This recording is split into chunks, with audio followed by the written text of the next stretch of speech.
Kung feeling mo naliligaw ka na sa crypto ngayon, hindi ka nag-iisa. 2025 was supposed to be the script, yung tipong after having may blow off top tapos alt season na parang fireworks. Pero ang nangyari, mas maagang nag-peak katulad ng naganap in history. Pero yung inaasahang final euphoric explosion, halos hindi dumating. At ang mas masakit, hindi rin nag-cascade yung gains ni Bitcoin papunta sa buong market na ine-expect ng karamihan. Kaya ngayong 2026, maraming mga investors ang naka-survival mode, sobrang cautious, sobrang skeptical at parang wala nang tiwala sa 4-year cycle as a reliable guide. Pero ito ang twist na dapat nating marinig. Habang negative ang sentiment, for the first time in crypto's long history, ang mga institution, corporation at regulators ay gumagalaw ngayon sa iisang direksyon. Hindi na sila puro kontra, mas marami na ang building rails for adoption at kapag nag-align ang incentives ng malalaking players, nagbabago ang galaw ng market. Ngayon, ano ang pinaka-importanting lesson ng 2025? Simple lang, cycles can rhyme pero hindi sa lahat ng pagkakataon ay nauulit ito ng kaparehas. Kahit si Bitcoin nag-peak halos tugma sa historical rhythm, hindi pa rin nag-materialize yung classic blow off top. At yung inaasahang full altcoin season, hindi nangyari. So kung ang strategy natin ay hintayin lang si Bitcoin umakyat tapos everything follows, ang nangyari sa 2025 ay wake up call na ang market behavior ay nag-e-evolve. Why? Kasi lumaki ang institutional participation, mas mahigpit ang mandates nila, mas mahaba ang time horizon at mas structural ang epekto nila sa liquidity. Meaning hindi na lang miners, whales at long-term holders ang nagdidikta ng narrative. May bagong set ng players na ang goal ay allocation, risk management at regulated access, hindi yung pure leverage casino. Kaya ito ang playbook for 2026, hindi lang about anong coin ang lilipad. Mas maganda kung anong teams ang may durable, long-term relevance. Yung may rails na pwedeng lumawak kahit magbago ang mood ng market at sa lahat ng pwedeng teams, may tatlong lumalabas na consistent na may big potential. Bitcoin itself, stablecoin infrastructure at tokenized real-world assets. Hindi ito magic guarantee, pero kung gusto natin ng roadmap, ito ang tatlong lanes na worth watching habang nag-iiba ang cycle dynamics. Una, Bitcoin. The big question, will history repeat or is the cycle breaking down? Technically, si Bitcoin ngayon ay nasa kailaliman ng fourth halving epoch at historically, yung post-halving period ang pinaka-aggressive phase ng bull market. In prior cycles, Bitcoin typically peaks around 12 to 18 months after halving. Kaya ang expectation ng marami, okay, ganun ulit. At kung susundin natin yung familiar script, posible na Bitcoin already marked its cycle high noong October 2025 dahil lumipad na nga ito massively galing sa 2022 lows nito. Ang mga ganitong galaw ay pasok sa mga classic recovery narrative pero compared sa early era explosive rallies ni Bitcoin, sinusuportahan din ito ang idea of diminishing returns habang nagmamature ang assets. Mas malaki na ang market cap, mas malaki na ang liquidity needed para mag-move. So naturally, hindi na ganun kadali mag 6-digit percentage run kung ikukumpara sa early days nito. Pero ito ang interesting, hindi lahat ay naniniwala na ang old cycles ay naia-apply pa din. Merong mga argumento na si Bitcoin ay humihiwalay na sa kanyang 4-year rhythm. Ang idea na ang ilan sa kanyang traditional cycle drivers ay mahina na ang impluensya ngayon. Pero yung having induced supply shock still matters. However, ang market na ginagalawan nito ay hindi na katulad ng dati.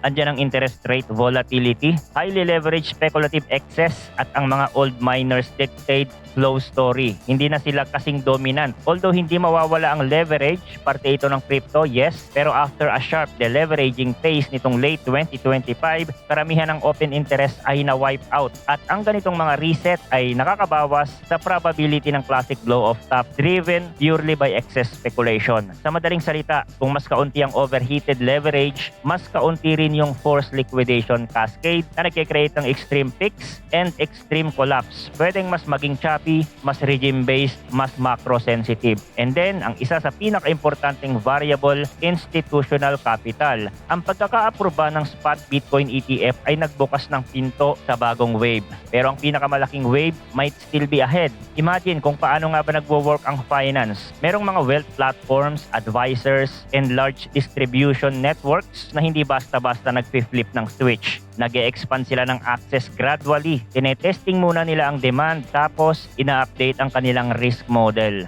They integrate custody and they build internal approval process. So kahit merong mga headline moment na nangyari na, the allocation moment, possible na multi-year pa din ang process kapag major wealth platforms ang nag-expand ng access at nagsimulang mag-allocate para sa kanilang mga clients. Hindi ito magdudulot lang ng short-term pump energy. Matatawag natin itong structural demand na babago sa floor behavior ni Bitcoin. Now, ipasok natin ang macro layer. Kung ang Federal Reserve ang nag-shifts into a more accommodative stance at nakakita tayo ng rate cut, ang liquidity condition ay mag-i-improve. At historically, ang mga risk asset katulad ni Bitcoin ang nagbe-benefit kapag ang financial condition ay maluwag. At meron ding mga pananaw na si Bitcoin ay hindi lang nakatali sa halving schedule, kundi sa business and liquidity cycles. Meaning, masasabi natin na ang halving ang isa sa mga driver, pero ang liquidity ang gasolina. Kapag nag-improve ang liquidity, the cycle can extend. Kaya nga ayon sa argumento at sinasabi ng ilang mga analyst na yung probability ng cycle ngayon ay pwedeng mag-extend hanggang 2026. Ang kanilang paniniwala na ang 4-year cycle ay nagiging less reliable as a hard rule. Pero hindi ibig sabihin na the cycle is dead forever. But it means hindi natin ito pwedeng ituring na parang kalendaryong alarm clock. Pangalawa, stablecoin. At yung infrastructure sa likod nito.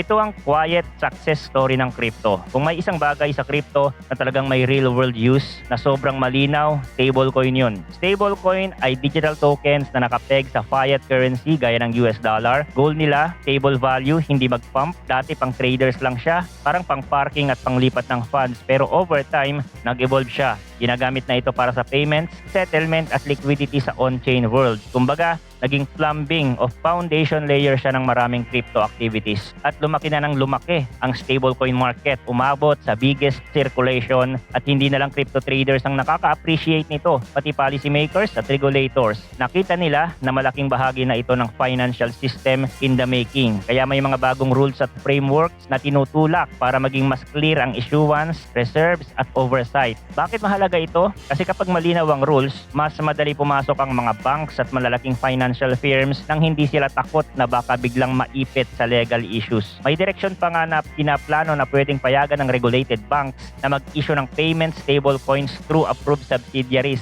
Isipin mo yun, kapag nangyari yun sa mas malawak na scale, stablecoin magiging part na ng mainstream finance. Hindi na siya pang crypto lang. At sa mundong yon, stablecoin can be used for faster cross-border payments, mas mabilis na settlement at foundation para sa mga products na may yield na back ng government debt tulad ng short-term treasuries. Isa pang point, may mga policymakers din na tinitingnan ng stablecoin bilang paraan para palakasin ang global role ng US dollar sa mga lugar na mahirap ang access sa dollar banking. Pero ito ang pinaka-importanting linaw. Kung investor tayo, stablecoin mismo walang upside. Hindi sila designated para tumaas.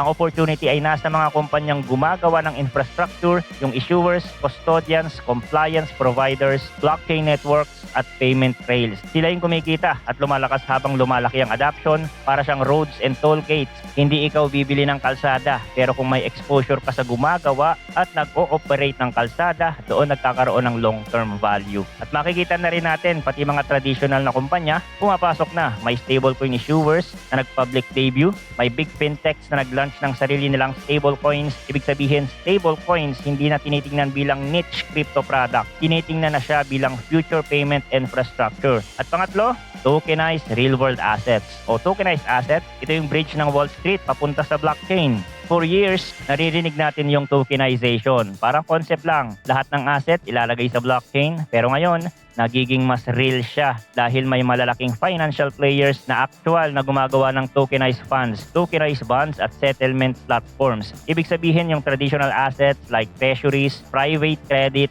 at iba pa nilalagay na sa blockchain rails para mas mabilis ang settlement at mas efficient ang movement. Industry data suggests na umabot na sa tens of billions ang tokenized RWA value by 2025.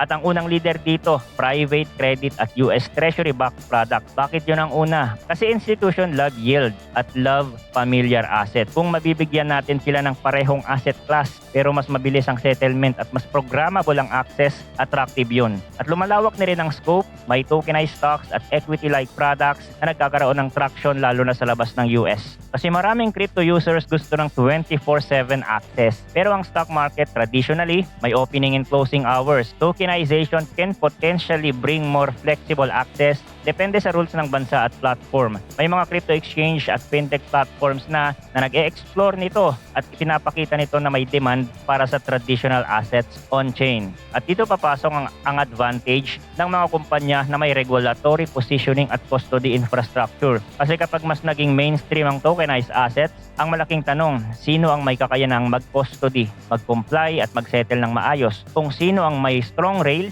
sila ang may head start. Kaya may logic din yung pananaw na ang mga major exchange at regulated platforms pwedeng maging malaking winners kapag talagang nag-full swing ang tokenization. So anong takeaway sa tokenized assets? Hindi siya short-term hype, structural adoption ng laro. Kung mature ang regulation at mas maraming financial incumbents ang mag-o-on-chain, pwedeng ito ang pinaka-durable team na bubuo ng susunod na phase ng crypto. Yun lang ang crypto update natin for today. Thanks for watching again. Good luck and see you on the next video.